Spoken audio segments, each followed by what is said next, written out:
বিসমিল্লাহির রহমানির রহিম। আজকের এই ভিডিওতে যে আমার এমন নিকৃষ্ট বিষয় নিয়ে কথা বলতে হবে যার জন্য আমি মোটেও প্রস্তুত ছিলাম না। গাইবান্ধাতে ঘটে গেল একটি মর্মান্তিক ঘটনা যার জন্য কেউই প্রস্তুত ছিল না।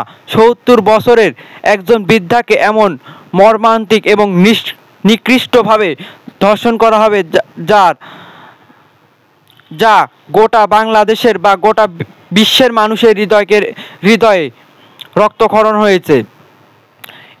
এমন ঘটনা আমাদের বাংলাদেশের মতো দেশে ঘটে যাবে যা আমাদের কারোই কাম্য নয়।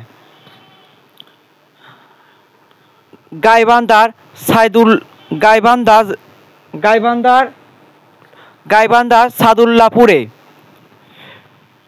ঘটনা।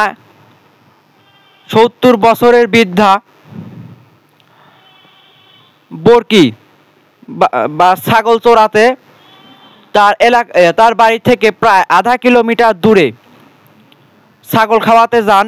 সেখানে হলুদের বিয়ে বা হলুদের জমিতে এমন ধরনের নিকৃষ্ট ঘটনা ঘটে যায় যা মুখের ভাষায় বলার নয়।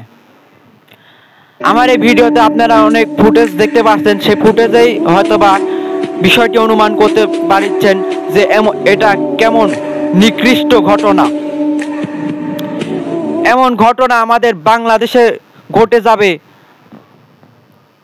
তা আমরা কেউ কল্পনা করতে পারিনি। আমার এই ভিডিওর মাধ্যমে সরকারের কাছে নিকুল আবেদন, এই ঘটনার যেন সঠিক বিচার পায় তার পরিবার, তার জোর দাবি জানাচ্ছি।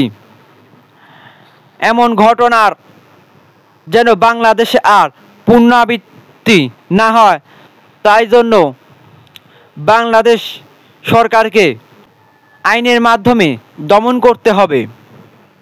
৭০ বছরের একজন নারীর সাথে এমন নিকৃষ্ট ঘটনা ঘটে যাওয়ার জন্য আমরা মন প্রাণ থেকে ধিক্কার জানাই। এমন ঘটনা ঘটে যাওয়ার জন্য ধিক্কার জানাই। দ্রুততম সময়ের মধ্যে আসামিদেরকে আইনের আওতায় না আনা হলে এর প্রতিবাদ আরো তীব্র থেকে তীব্রতম হবে।